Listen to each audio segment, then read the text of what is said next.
throw balls far. You want good words? Data language. Talk real sports with a real man. Come after me! I'm a man! I'm 40! And now, here's the be-all, end-all, know-it-all of high school, college, and pro sports. Aaron Skinny Count with the Skinny on Sports. We're talking about practice, man. I'm the MVP. And a good, cloudy, foggy Tuesday morning. Paul Jones Drug Tuesday morning. It is the Skinny on Sports on 98.1 FM, 1240 AM, KADS, the Sports Animal. Jared Atha starting off the show. Aaron getting some stuff done before he can step on in. So I'll give you a little preview of what we're going to talk about. Not a good day in the state of Oklahoma on the diamond, both softball and baseball for, of course, OU and OSU. Facing elimination on the baseball diamond yesterday. Didn't fare out too well. Also, OU in some trouble as they dropped a game yesterday against Florida where if they could win that one, they're in the finals against, now we know, Texas. But now they face elimination, a must-win today at 1 o'clock. Pushed back because of the rain. Can they take care of business and set up a Red River rivalry World Series final? We'll talk about that coming up. Was it a good idea for Patty Gasso with her pitching decision? It was something that kind of flashed in my mind. I think we kind of touched on that a little bit about who's available, who's on a heater, who should she use, who shouldn't she use, and all that stuff. So we'll talk about that. Also, today's a very special day. We'll have Anthony Moore, Oklahoma House of Representative Anthony Moore, on the show with us. And we're going to talk about something called Dream Golf and the possibilities of it coming to Oklahoma and what that means. I mean, there's a lot of impacts with that. It's very, very cool.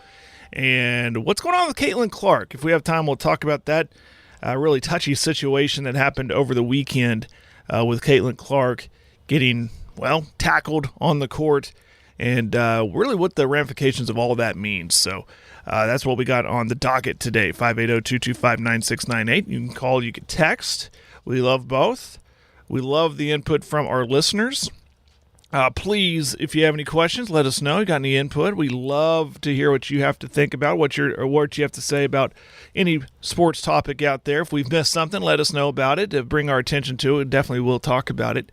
It's kind of in that dead period of sports, at least locally anyways. Everything's kind of wrapping up.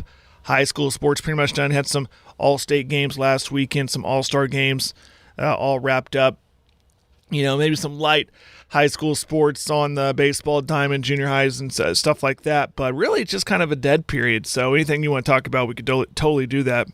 Again, 580-225-9698 is the text line, or you can call us, like I just said. Also, don't forget about our app, Paragon app. Just search Paragon in your app store, and you not only get KADS on your phone or device, you could also get all our sister stations, KECO, Cool 94. Also, it's a gateway to Paragon TV and Big Elk TV when high school sports is rolling. We'll have, of course, Big Elk football. That's our next thing we're going to be getting ready for. I mean, it's just around the corner. If you really think about it, it's coming up. We'll get ready for the football season. We'll stream on Big Elk TV. And then, of course, Paragon TV. A lot of great sports we have on there as well, mainly basketball and some other sports that I like to throw on there. And other special events from our Paragon schools. What else am I missing? KADSAM.com. That's where you can listen to a replay of the show right there on the front page. Follow us on Facebook, Skinny on Sports Facebook. Working on the podcast. We've had some issues with the podcast, but that is a way you could replay the show really easy. Just go to KADSAM.com, click play. It's right there. The first show goes right at the very top of the list. Click it, play it, and you got it. Well, there we go. All right. Still waiting on Aaron to come on in here, and we'll just where should we start? Probably should start chronologically. We'll start with softball, where the OU women fell to Florida yesterday, and it just was not a good outing for the women in Oklahoma City after a long rain delay, about a 3-hour rain delay, I think is what it was, and they came out and lost that one 9-3.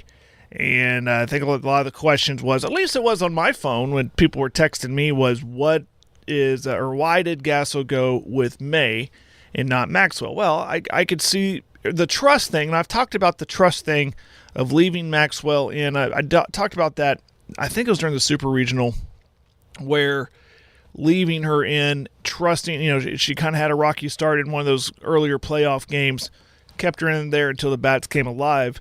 Didn't really need to go to May.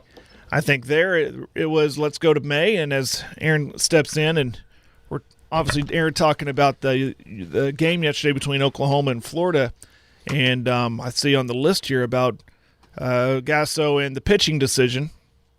So that's where we'll start, Aaron. The losing 9-4. Loyalty in sports sucks, Jared. It kind of does. Jim says it all the time, and she admitted it. Patty Gasso admitted that it was almost like a courtesy to Nicole May to let her pitch. Like, hey, I haven't pitched you in a long time. Let's your turn. No, you've done great work for the program. She was good last year. I know she won a game last year or whatever. She's been terrible this year. Terrible. And that was a loyalty moment. She let her throw yesterday because they have today. And that's what that was. It was like throwing a bone in the semifinals of the Women's College World. Now listen, Patty Gasso has been so incredible that you can't hardly even question any decision she makes because it normally turns out right. But that was the epitome of what Jim has talked about for years about loyalty in sports. It really was. Yeah. It was, we have an extra game. This might work, it might not work, but you've been such an integral part and a really good part of this program. We're going to fire you out there. And she did what she's basically done all season long, and that has just gotten absolutely torn apart. It was. Is it almost overconfident to think that she threw her out there thinking, whatever happens, we're going to win tomorrow with Maxwell? That's about what she said. Or it's certainly the way that the sense that you get. And certainly playing with fire. But for good reason, though. Gosh dang, all you've done is just whip everybody's butt years and years. They obviously deserve to have that much confidence. And on one hand, it's like, on one hand, they've been so untouchable that you literally feel like you can do whatever you want, and it'll just work out. It always kind of has, at least over the last decade. But yeah, I mean, there's no doubt that there's a little bit of arrogance to that move. And, I understand the arrogance, but this is a year where they've seen vulnerable. I mean, I wouldn't want, again, just if you're whipping everybody, just go whip them in the game one. Bring out Maxwell, take care of it. I thought it's unnecessary. Beat him 3-0 or 3-1. They're gonna win today, and no one will care. And I brought it up yesterday. Would it happen? I really thought it might happen in like a. If you're ahead, fire her out there to get her feet wet as a thank you type. Well, That's what that was. It was a thank you for being a part of this program. Yeah. Here, start in the damn semifinals. I mean, it's crazy. But guess what? It's like she's such a legend. You can't question. Listen, you can't question her. It even feels weird to bring it up because she's been so good. Her being Gasso. It's like questioning Nick Saban. Oh yeah. Well, I'm the best there ever has been.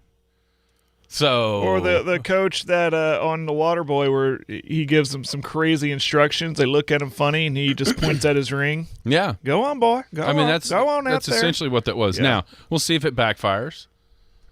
And if it backfires, there ought to be just a tick of criticism. Here's the deal: she admitted after the game that it was basically a thank you card, letting her get out there for what she's done for the program. Which, okay, but in the semifinals of the Women's College World Series? Is that how good this program is? No, not this year it's not. No, that's what I'm saying, I don't think. as a whole, but they could just go, she can go, well, okay. Well, I mean, it's almost like she maybe said, do it on senior night. Do it on. It's more important to get Nicole May tell a big thank you than win 4 in a row. That's what it felt like. Well, we might not work out for us, but at least Nicole May got to pitch. Mm-hmm. Here's the deal. There's been a little bit something off about this compared to the other teams. Now, they're still the second or third best team in the country, bar none, and maybe the best. It might not matter, but I thought it illustrated to me exactly the point of what Jim talks about with loyalty in sports and how bad it stinks sometimes. Yesterday was the epitome of it. I mean, it was playing out right in front of our eyes with the way that happened. And so now we'll see today, 1 o'clock, if it matters or if it just want a footnote on the way to another title. I could literally see it being either one of those. Give credit to Florida, though. Man, they were awesome. The pitching was good. It felt like had Oklahoma just a little bit off balance to where some of those balls that go out of the park got out there to about the warning track. Seemed like a few times ball would come off the bat and you're like, "Ooh, is this the turning point?" Right. And it would get out there right to the warning track and fall just short of the wall, and Florida make the catch. I thought, after the first run, then that second run was so unnecessary. You can't fault somebody for playing hard, but Riley Boone's got to be smarter than that. Nobody on, 2 out. Of course, now here's the deal. That was inside the park home run, and then the next batter almost hit one to the zoo off of May, Skylar Wallace, which you got to see exactly how good she is. She was one of the best players in softball this year, and she was on full display yesterday with a couple of home runs. Florida's good, and that's another reason why it just seems so baffling to even give them life. Now, it did feel like after the game was over, like they won it. It's still got to come back today. But here's the deal. That was a historic win. Snapping the 20-game, the longest postseason win streak in the history of softball. On whatever, you can almost feel like everyone's rallying around on OU's home field. In that environment. And so, it's kind of strange because, everybody kind of made fun of Mike White before it started. In a weird way, in every one of these games so far, it's almost felt like the other team has used, like him mentioning that. Does it not feel like as this has gone along, maybe it's put more pressure on OU? They put more pressure on themselves because of this conversation. And now maybe thinking, wait a minute, we do have an advantage. We have to win. Pretty interesting psychological ploy there, maybe, that's actually kind of loosened up the other squads and put pressure on Oklahoma. I think you could even put that to OSU. The Bats, they've had to been thinking, well, we got the same advantage. Right. Let's, almost try harder. We'll see today. It's going to be an interesting game, I think. And yes, Maxwell was awesome against UCLA. But another thing that's even kind of more baffling about what happened yesterday was Maxwell hasn't been awesome all the time.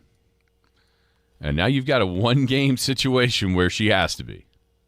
Right, like I said yesterday, I've always, not always, but this year anyways, I felt like I've been critical of her because of big game situations where she kind of has rough starts, kind of has to hope that the bats come alive, and then when she has a lead, she'll calm down, and that changed on Saturday. I thought she was awesome. Even with a 1-run lead, nothing is safe. It's UCLA, for crying out loud, so she played great.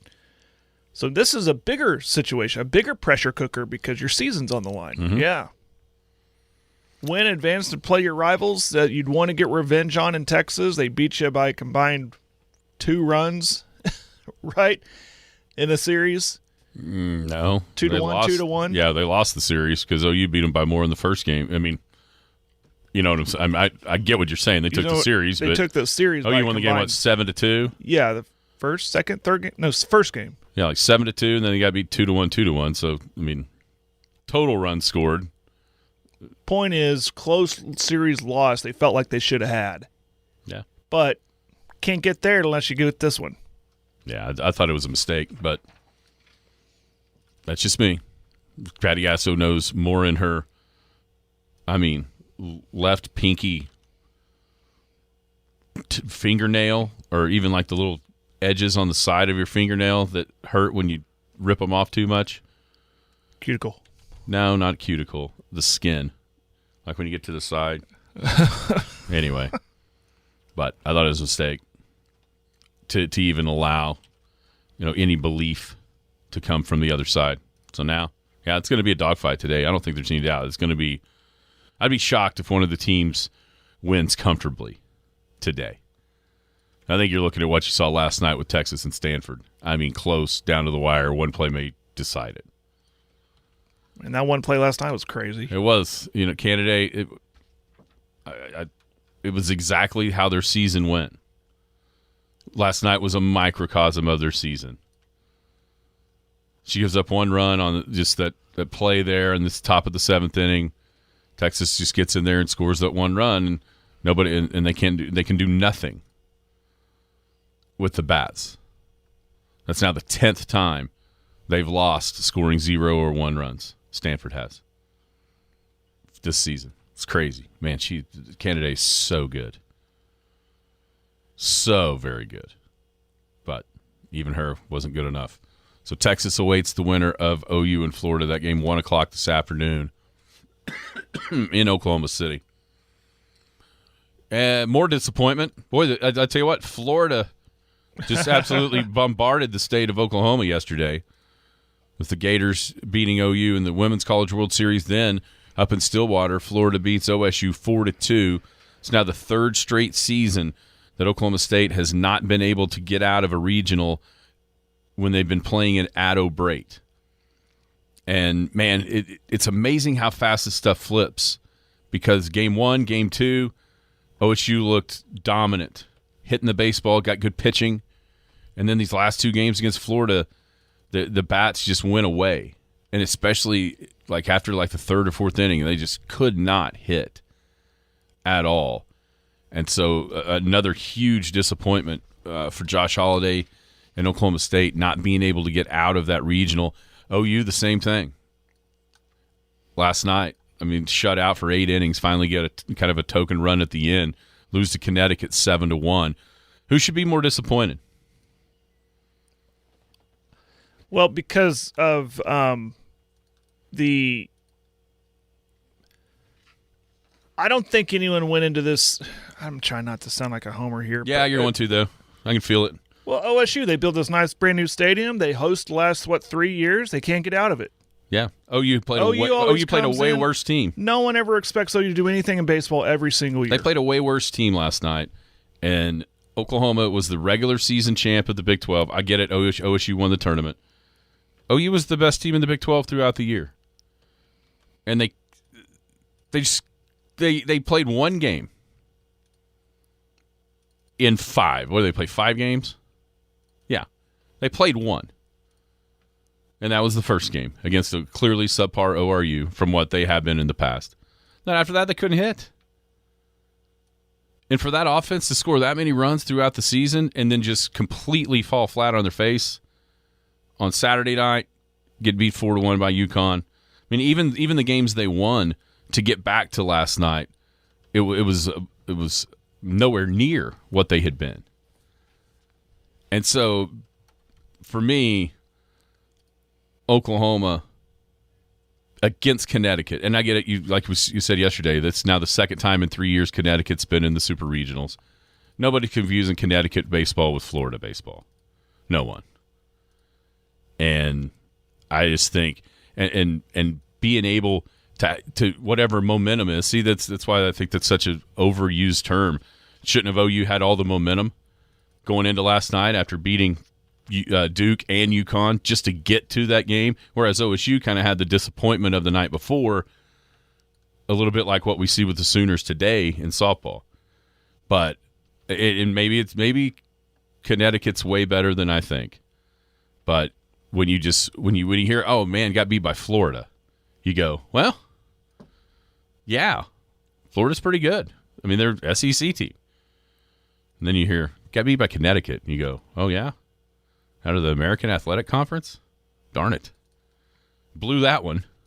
It's just the There'll be a lot perception more guys of it. drafted out of Florida's program for sure. I think. I mean, I think if you look at just this year, to me it's OU. But yeah, when you start looking at the past 3 years, the disappointment in Stillwater has to be immense, because that's a very, very, very proud baseball program that does have that brand new stadium that is absolutely fantastic, and yet 3 straight years now unable to move on to the super regionals out of your home ballpark. Yeah, you wrap those 3 up together, the disappointment up there has to be a ton. And now the question has to start being or at least, I mean, I know Jim poo-pooed it immediately yesterday as soon as that game was over, but how much longer are fans of OSU baseball going to accept not being able to make it out of the regional tournament?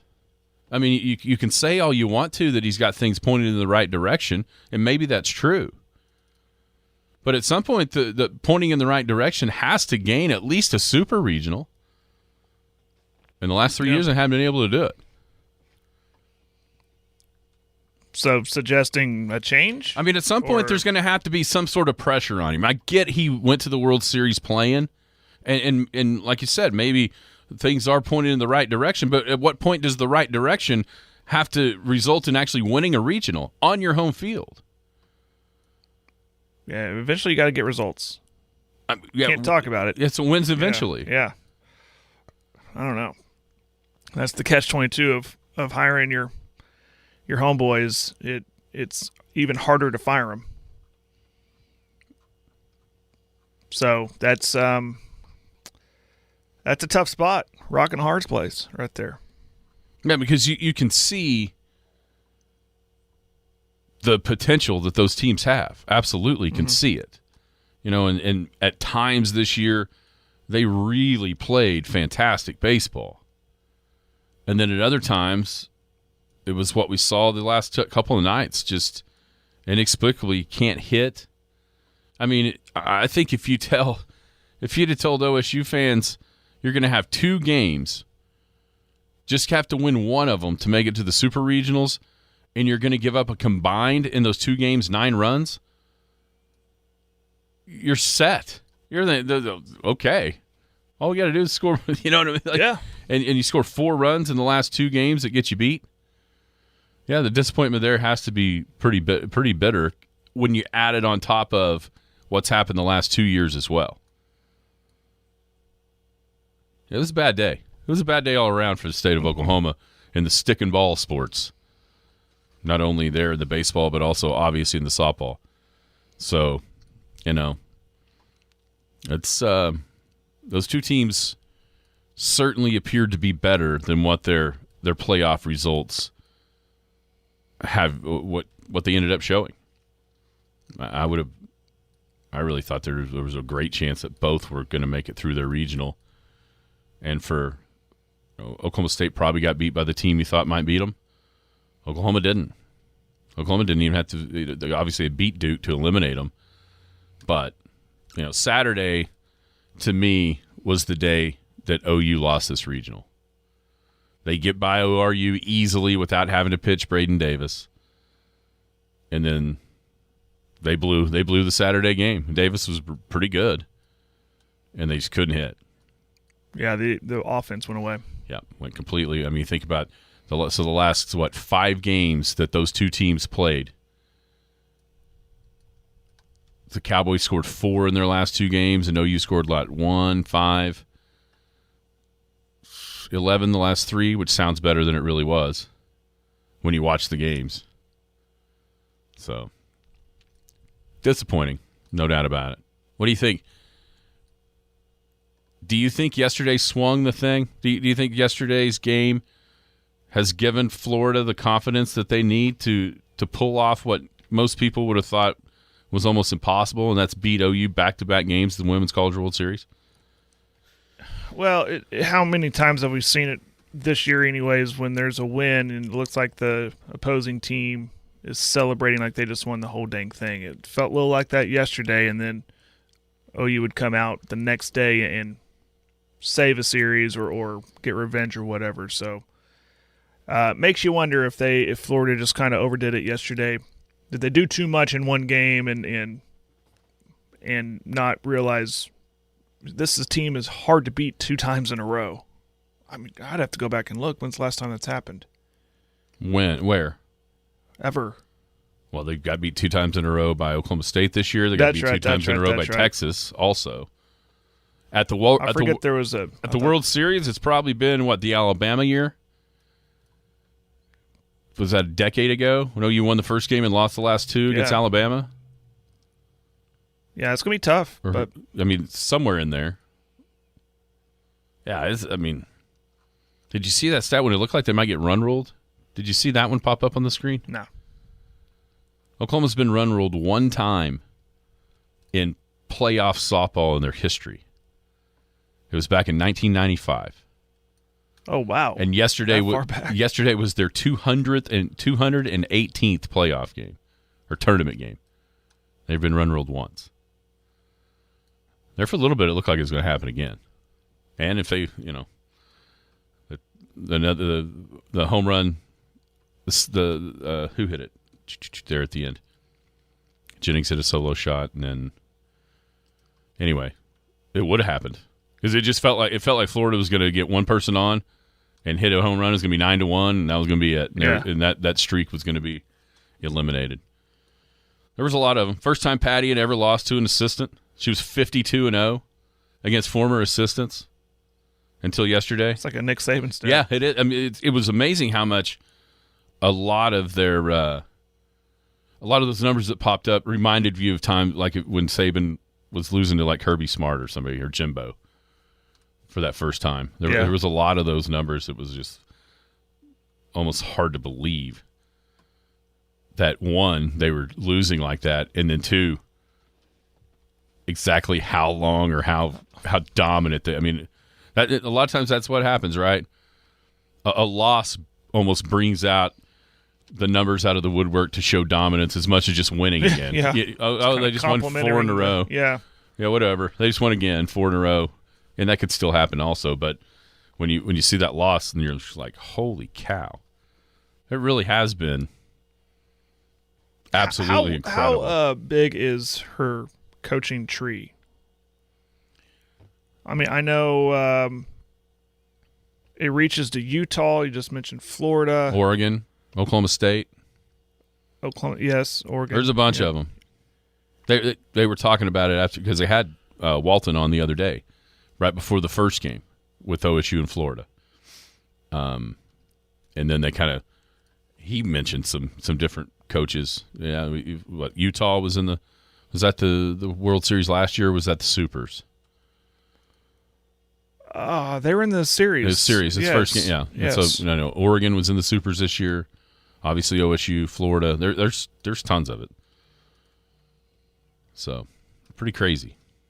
She is the Nick Saban of college softball. Yeah.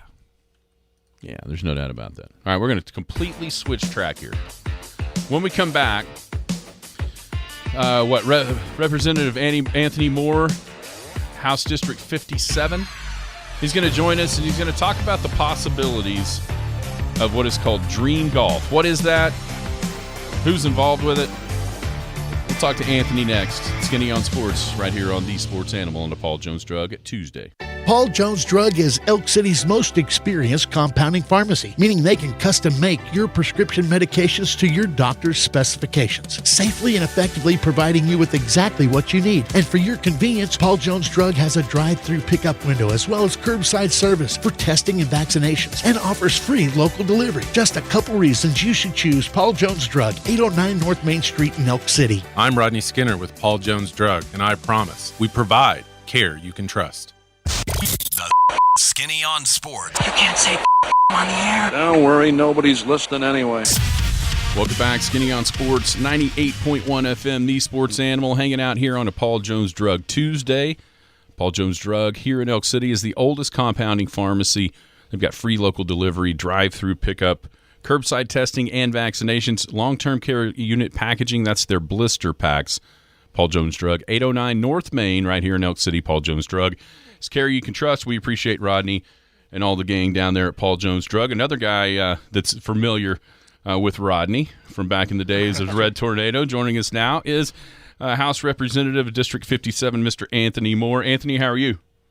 I'm great, Skinny. How are you, brother? I definitely am familiar with Rodney, but I won't share too many stories. Yeah. He's got more on me. Well, we'll start with the first toughest question. Who is the better golfer in high school, you or Rodney? Go.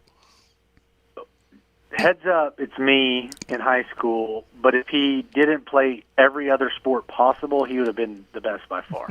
I played one, he played them all. He annoyed me to no end my senior year because he didn't even practice golf. No. He practiced baseball, just came out and played golf as kind of like, hey, it's a hobby. And we played a whole bunch that year, and he would beat me almost every single time. Well, he played, and he was an all-stater his senior year in golf. And he literally, I can tell you because I was here with him, he would practice maybe 2 days a week, maybe. And I was there, 7 days. Yeah. And he was phenomenal. I remember being at baseball games. He'd roll up from a tournament, step in the batter's box, and rip a home run. And I'm thinking, here I am practicing all the time. Right. And I had 2 career varsity home runs, and he's just stepping. Well, and you have guys, Clinton, Weatherford, Elk City, all of us have had guys that are just studs at every sport. But the thing about Rodney was you look at him, and he's just that unassuming guy. And I say this in the nicest way possible, he looks like he should put on some glasses and be a bookworm. He's not that imposing athletic figure, but I talk about it all the time. He is probably the best athlete that I grew up with, for sure. Because it was more just about being an athlete. He did it in the classroom, too. He's such a smart guy. Well, he's a 4.0 student, obviously a pharmacist now. He's done well. Great guy. All right, so before we get into the dream golf stuff, how was your trip to the Masters? I knew that you went this spring as well. It was incredible. It was incredible. I won tickets through the lottery. I've been invited the last 2 years, but I was like, I just can't go. During the session, it doesn't make any sense. It just won't work. And then I won the lottery, and I was like, well, that's just, God's way of saying I've got to go. You don't win the lottery every day. So we went down, played golf Saturday, Sunday, went to the Braves game, and then went to the Masters. And it was just, there are no words. People tell you it's better than you imagine. It really is. Yeah. You think about it. You see it on TV your whole life. So my favorite, Skinny, I got to tell you one story. My favorite hole in all the world of golf is the 13th at Augusta. And I like it less now that so many, they made it so long that it's not really accessible anymore. I just love that hole. My first shot I saw any golfer make on any hole was Tiger Woods, my favorite golfer, on 13, second shot. He hits a 5-iron from like 215, 218 to 5 feet. And I was like, yeah, it's all downhill from here. Like, I'm good. I can go home. Give me a pimento cheese, and I'm good, it was pretty amazing. You talked about TV because we went Wednesday this year, and TV does no justice. Like on that hole, that slope down to the creek is so much more severe when you're standing there above the pine straw than it looks like on TV. It's right to left, and the ball's above a right-handed golfer's feet or whatever. But when you get there and you see just how dramatically that thing slopes, it's almost like Talladega, the way that it banks. It's insane. Well, and you think about number 10. You can ski down 10 if there was snow on it. Yep. It's the bunny slope at some of those New Mexico places is less steep than that. Yeah, so. No doubt. It was. It almost didn't look real, and it really didn't even feel real when you'd been down there and touched the grass either. It was a once in a lifetime deal. All right. Speaking of that. Dream golf. Explain to the folks listening that may not be familiar with Bandon Dunes or Sand Valley or Mike Kaiser's group, what exactly is Dream Golf, and then who all does he get involved with it as things start to progress? Well, so obviously Skinny, because you're a sicko like I am about golf. Bandon Dunes just celebrated their 25th anniversary. They are the number one travel destination golf resort in the world. I thought it was just the United States. Mm-hmm. It's the world. They're 4 hours from Portland Airport. Literally, you can drive across the state of Oklahoma in the time it takes you to get from the Portland Airport to there. And it's really not because it's that far, but it's windy back roads and 2-lane the whole way, and it's beautiful. But so 25 years ago, they built this destination course. And there's 7 courses now. They just opened their second par 3 course. So there's 5 full courses. All 5 courses are in the top 22 or 3 public top 100 courses. All 5 of the 18-hole courses are in the top 23. Just phenomenal golf. Obviously, there's if you go online right now, Skinny, and said, hey, let's take a group of 12 to 16 guys, you're looking 2 years out before they have a tee time and before you can stay on property. And so, it's just unreal. They just opened a course in just outside of Denver. I think it's called Rodeo Dunes, if I remember right. Mm-hmm. And then they just announced plans for a Wild Springs Dunes outside East Texas, outside of Dallas, a couple hours. And so they like these destinations they like sandy soil. They really like because it's easier to work with. They like off the beaten path. They don't want it to be, right next to the big golf course and the big downtown, skyscrapers. They want it off the beaten path. They want people to go trekking out to this places. And so when we got an opportunity, Lieutenant Governor Matt Pinnell called and said, hey, you're not going to believe what I just got. I need your help. And Michael Kaiser, who, was really heavily involved in planning all the work in Bandon and Rodeo Dunes and Wild Springs, is wanting to do something in western Oklahoma. And it would just be incredible. It would be just a once-in-a-lifetime opportunity, but it's going to require some investment from the state to get it done.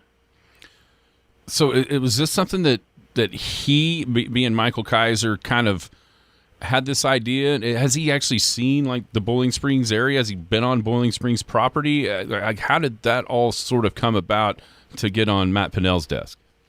Well, I think what happened, and this is speculation because I don't know the full details, but from what I can tell, Bowling Springs has really jumped up in public golf persona and publicity the last year or so, especially with the new renovation they did, and it's just a unique course. And I've got friends all over the state. Obviously being in the house, you have friends from every corner of the state, and all these people talk about, oh yeah, have you played Bowling Springs? And I'm like, I played it all the time growing up, but I haven't played it in a long time now. And it's just funny how this become this almost larger than it really is legend, in Oklahoma golf. And I see a lot of guys. I'm on Twitter for one reason only, really, and that's golf. I like to see golf pictures. I like to see courses. I like to, or X or whatever it's called now. It's just going to be Twitter to me because X sounds weird. But my worlds have kind of collided now with golf and politics kind of intersecting here at this potential project for, remote Northwest Oklahoma golf because, I tell people all the time, my suburban and urban friends, want to see rural Oklahoma do all they can. Obviously, we do a lot in the oil and gas spectrum. We do a lot in the agriculture spectrum, but that's really all we bring to the table other than Route 66. Especially western Oklahoma, we have one lake. We don't have all the tourism dollars. We've got the Sand Hills, we've got Quartz Mountain, we've got some things, but we don't have the plethora of tourism dollars that eastern Oklahoma bring in. You talk about Grand Lake, you talk about Hochatown, you talk about all these other things on the east side of the state. And so this is a really neat opportunity for Northwest Oklahoma. Number one, it would bring jobs, it would bring growth, it would bring, some ad valorem dollars, but it also will provide them, provide the state as a total with some really good tourism dollars from a part of the state that was looking for ways to pitch in and contribute. Yeah, and so it sounds like, pretty early planning stages or what have you, but it does sound like Bowling Springs would be incorporated somehow, maybe a little bit of a renovation continuing from what it's already done. So how is that? It be kind of the centerpiece and then some other things around it course-wise, or what does it seem like that, how that's going to work? Yeah, you're on the right track. There's a lot of it I can't talk about publicly yet, but it would be because you and I know, Skinny, the one thing that Bowling Springs lacks, they don't have a driving range. You got to have practice facilities to be a destination course up top. You have, they want to, redo some dining, to redo some lodging, but there's potential there besides just renovating to have additional courses. And so that's the big thing is, what can we get? What can we get from the state buy-in, and what's that look like to be able to really do this right? I mean, it could be a really big opportunity depending on the investment we can get. Is that kind of? I know you read the article in one of those magazines about that's going to be kind of your focus come February next year when the session starts. So is that kind of the first hurdle? Is seeing exactly what the buy-in from the state of Oklahoma is that then can be presented to the group and then go from there? Yeah, I mean, that's really the only hurdle is what kind of buy-in can we get. And, I kind of probably misquoted misstated something in that article because that's not only my focus in February. We have meetings set for June and July. I mean, like it's starting now because we know how important it is to try to get that buy-in. We're trying to let we've got 2 weeks from today is the primary, and after that, it's going to be all hands on deck, making the meetings we need to meet, finding out what we need, get the answers to the questions people have, so we can move forward. What district is that? Is that 59? I'm looking at a. So my question is, who are you working? I mean, I know it's not in your district, that area, but are you working with the representative who has that district? Are they on board with this? So there are 3 representatives that actually have Woodward proper. I would have to double check and see who actually. I want to say it's Mike Dobrinsky or Carl Newton that have Boiling Springs. I know Woodward is cut in 3 ways between Dobrinsky, Newton, and Patskowski, and so I would think that it would be the 3 of them. I have talked to all 3 of them at length already about, hey, we've got to do something. It looks like Carl Newton has Boiling Springs. I just looked it up real quick.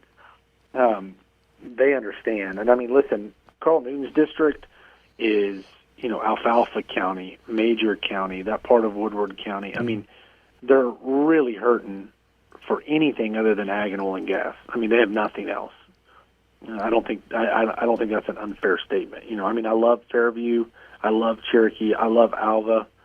But they need something, right? And so the opportunity to have something close to there that would pick up add some extra dollars to the coffers locally, but also statewide, it would be really awesome for them because, I mean, in that area, and again, this is my other world colliding with that. The only thing that you have out there are oil and gas wells and pipelines. I mean, that's really what you've got if you're not farming and ranching. That's your only other option, for revenue. So you get some options where you could have some houses near some nice courses, VRBO. I mean, like you have lots of options to provide and be a part of the tax base and really expand what really is beautiful country. Skinny will appreciate this. Skinny probably remembers Barry Carpenter, graduated a year before us. Pretty good golfer. I know Jared. I know you know him. We go to Junior PGA Tournament at Boiling Springs. I'm the first group off. Barry's way later in the day, and so we get up there super early. He slept in the car till tea time. It was, and I kid you not, because I looked it up one time. It was one of the top 10 hottest days in the history of the state of Oklahoma ever recorded. It was 124, and it was awful. And I was drinking. I mean, we're walking, carrying bags. I drink, and they had water. To their credit, they had water on every tee box, and I filled my water bottle on every tee box, and it was gone by the next one. I mean, it was unbelievable. And so, it just. But we get done. I get in the Bronco, his old Bronco. I'm asleep before we even hit the road, out of Boiling Springs because I was just exhausted. And Barry, I kind of leaned up in the seat, and he said, "Hey, did we come in on a gravel road?" And I said, "Nope." So he went the other way. Well, I fell asleep. Little did I know, 45 minutes later, he wakes me up. He's like, "Hey, I think we're going the wrong way." And there's all these hay bales, and there were no hay bales when we left that morning. and we were, and all of a sudden we come to this beautiful bridge with this massive canyon and a little river underneath it. And I was like, "Yeah, no, this is not between Clinton and Woodward." And I had to get out the old map before the cell phone days, and we were at Freedom. We got all the way to Freedom. We were almost to Kansas. And so every time Freedom's on the news for the weather coming through. Barry and I always laugh about it because we're like, yeah, we've been there. But it was a funny story. And then we almost ran out of gas on the way home. He coasted in from when he turned the corner down here at the old 183 at Clinton. He coasted the last couple blocks to the gas station. So, fun day, fun stories. So, all right, how can people in meetings and stuff? How can people listening maybe help out and voice their opinion or even their excitement about what could happen with this project? Well, the big thing is to talk to your local reps. Talk to Nick Archer, talk to me, talk to Doc Newton, Carl Newton, talk to Mike Dobrinsky, talk to Ken Paskowski, whoever your rep is, or all of them. Say, listen, I'm from Western Oklahoma. I want to see some investment in Western Oklahoma. This is, we're not asking for the moon. The money that we get from the state, whatever amount it is, if the full build-out's done, we are going to get our money back and then some just in employment tax. Just in the employment tax. That's how many people potentially will be hired by this, is enough to pay for itself just in the employment tax piece. And so this is a big opportunity. It's going to create jobs, promote tourism, grow Western Oklahoma. And we all know, in the last 10 years, outside of Clinton, Westford, Elk City, nobody grew. Mm-hmm. Nobody's growing out here. And so we've got to do something to help our rural communities because, they've got to have some draws. And it really would just be incredible. It would be a dream come true to see something like this in Oklahoma, period, much less our part of the state. Absolutely, man. Good luck with it. It's such a cool. I saw that article like a week and a half ago, and I thought, wow, that's. Yeah, I really want to be able to say more, and I promise when I can, I'm going to come back on the show and spill all the tea. All right, we'll do it. We'll do it again. Hopefully here soon, when there's more of a definite plan and be able to present it almost to our listeners. But it's exciting just to think about having. Well, and if you think about like it, if someone really wanted to do the trip, like the once in a lifetime trip, you could do rodeo dunes in Denver, outside of Denver. Drive down and do this one, and drive down and do East Texas all in one drive. Yeah, it'd be, and really make it an amazing trip. Be like the dream golf trail. From Denver really, down to East Texas, really. And we made the Oklahoma Golf Trail a couple of years ago. The commission, and they've met a few times, but this would really be an incredible kickoff to that. Absolutely, man. Hey, thanks for your time. Good luck, and keep fighting the good fight up there. Always. You guys take care. All right, thank you, Anthony. Anthony Moore, the House Representative, District 57, and joining us here this morning on the Skinny on Sports. If you don't really understand what we were talking about, go look. Just use the Google machine and Google Bandon Dunes and Sand Valley. Yeah. Google that up and see what that is. And I'll put that article on our Facebook page too. And the folks that are that can be involved, it's top notch. And I know there's going to be a whole bunch more questions or what's on the text line. I don't think those are even answerable at the moment. But like Anthony said, once we know something, for sure, he'll be back. Yeah. It's Paul Jones Drug Tuesday right here on the Skinny on Sports. Paul Jones Drug offers a free service that makes taking your daily medications safe and easy. It's called convenience packaging, meaning they can combine all your daily medications and put them in sealed, separate daily packages. This process replaces you from having to fill your daily medication dispenser. And as always, Paul Jones Drug prepares individual blister packaging for long-term care patients. With their drive-through window, curbside service, and free local delivery, it's just more reasons you should choose Paul Jones Drug, 809 North Main Street in Elk City. I'm Rodney Skinner with Paul Jones Drug, and I promise we provide care you can trust. The Skinny on Sports. Welcome back, Skinny on Sports, 98.1 FM, the Sports Animal.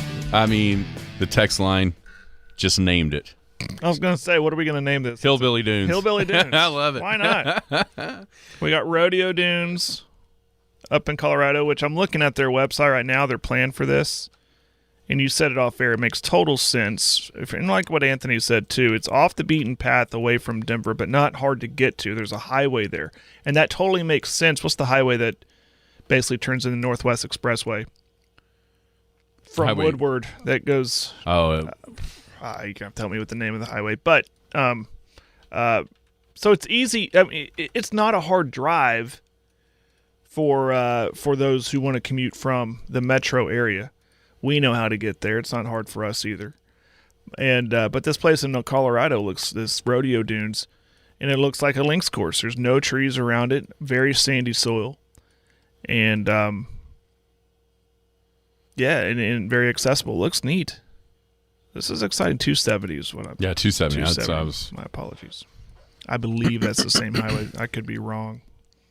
I'm wrong. Yeah, it goes across and then comes down. You go through Watonga, then down. Yeah. But it's neat. The location is perfect from where those other two are, like you guys just talked about. Yeah, when you think about, if you know anything about the other ones, it makes sense because it is the type of area or pieces of property. Mm-hmm. You know, out at Bandon, it's a little bit close. It's close. It's on the coast, some of it, and so they were able to use the Pacific Ocean. Obviously, that's a little bit different, but Sand Valley, it's like that, very similar as far as the topography and being able to use the naturalness of that land and kind of put a golf course there. A lot like what Boiling Springs. If you haven't been to Boiling Springs in a while, you need to go. Last time I was there was right before they took out all these trees. Yeah, see, it's not. It doesn't really look like the same place with all the trees that have been taken out. Before. When you stood on number 1, you could see number 18. Obviously, they paralleled each other. Mm-hmm. There wasn't there wasn't as many trees in the way of it. You got to number 2 from that fairway. You could see what number 15 fairway was kind of to the left without a ton of trees blocking it. But man, once you got to like number 3 green, you saw nothing until. Coming down the hill on 17 when you could start to see 18 green or 18 fairway? Yeah. And now, from the middle of number 1 fairway, the trees are taken completely out behind that green, and you can see, what would that be, like 12 green? Yeah, it's shocking if you have played Boiling Springs before, but haven't since they removed all those trees. Tens of thousands of trees. And you know what it did? It opened up to where you figured out just how big some of those sand dunes were. You knew it was up and down, but you didn't really realize it until you take those trees off those dunes. And you're like, holy cow. It's just a totally different experience than it once was. And I'm sure it's also helped with the airflow and being able to grow, keep the greens better because you're not constantly, having to try to manufacture airflow. You've done that with taking out all those trees. So already a pretty big start, at least to what I'm sure would sort of be the idea around that up there.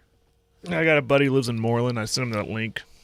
He's a good golfer. He I believe he all-state in high school. He hates this idea because he said, now I could walk on to the Boiling Springs, no problem. Now it's going to be crowded. That was the question we got on the text line is, will the rates go up and the locals get pushed out? I think that's an impossible question to ask until you're able to know what is the state's piece of this and then what that means for the rest of the project. Mm. I would have I don't know about the locals pushed out part, but I would assume, the rate part. It'd be hard. Well, everything's more expensive now than it used to be. No matter what you're talking about in this whole world, we all know who to blame for that one. But I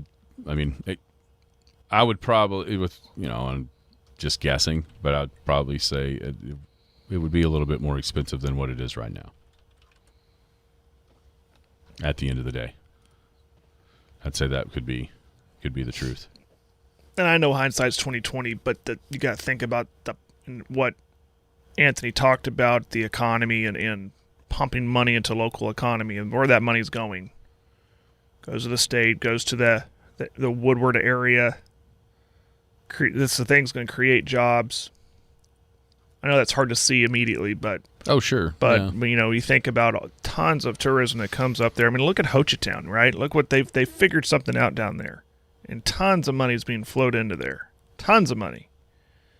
tons of jobs being created. So it might have kind of an effect like that, you would hope. Yeah, that would be obviously the hope. It would be, the tourism dollars that, like, when you think about destination places in this state to go vacation, unfortunately, a lot of times you think of when the things pop in your mind, they're on the eastern side of I-35. This is true.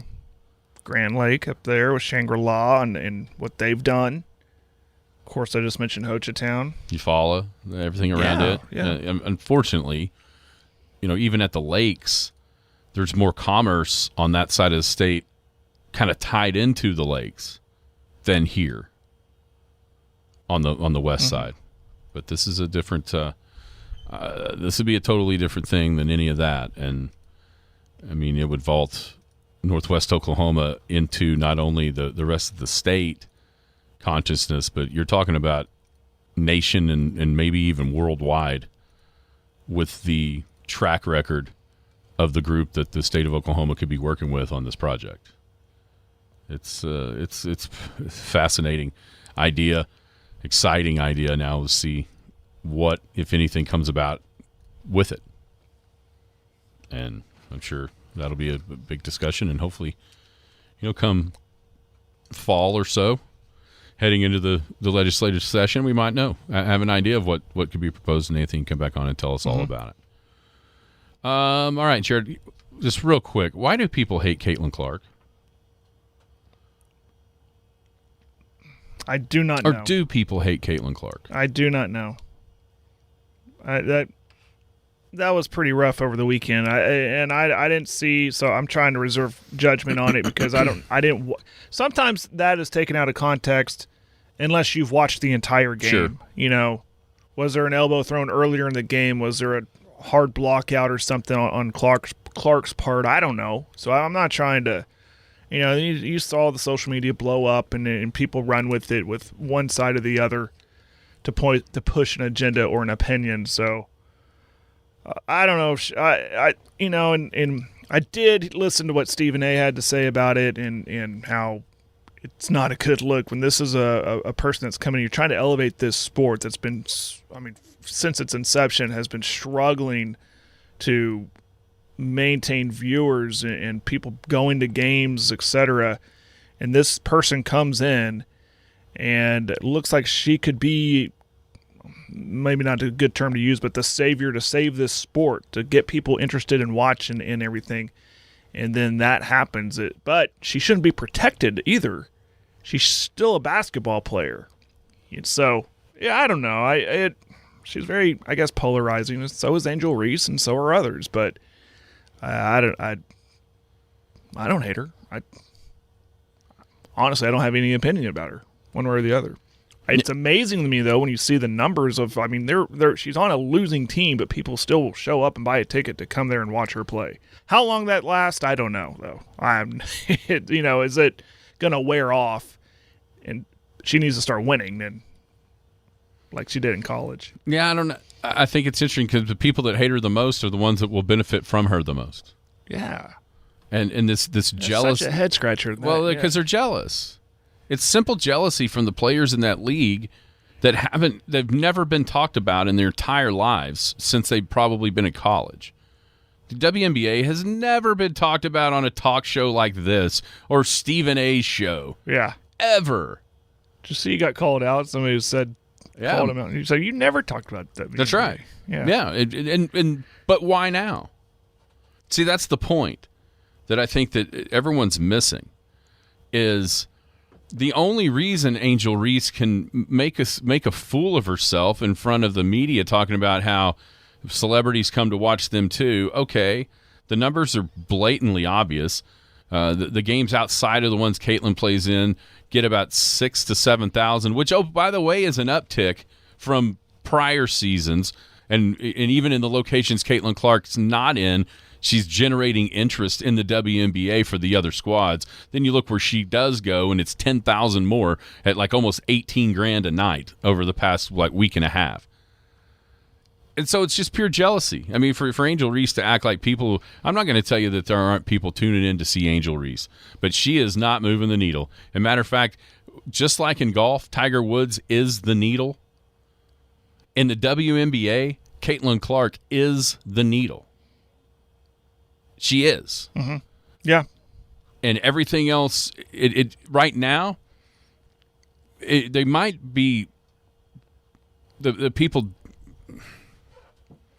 that are irritated by her as far as the players in the league itself might be actually stepping into a gold mine by generating more interest in this villain versus the savior type conversation without even knowing it. Their jealousy might even be giving a bigger spike to things because you're right. Eventually people aren't going to care if she can't win any games. But at least for this first season or so, just the game within the game of how are they treating her. And I 100% agree. Listen, she's no angel out there on the court.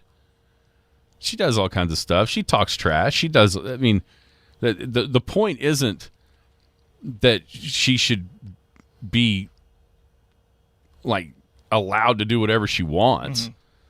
I mean, Michael Jordan had the Jordan rules against him by the Pistons. Mm-hmm. Okay, but that also was something that started the kind of the struggle, and that eventually why people gravitated to him is because he overcame that and, worked on his game and da-da-da-da-da.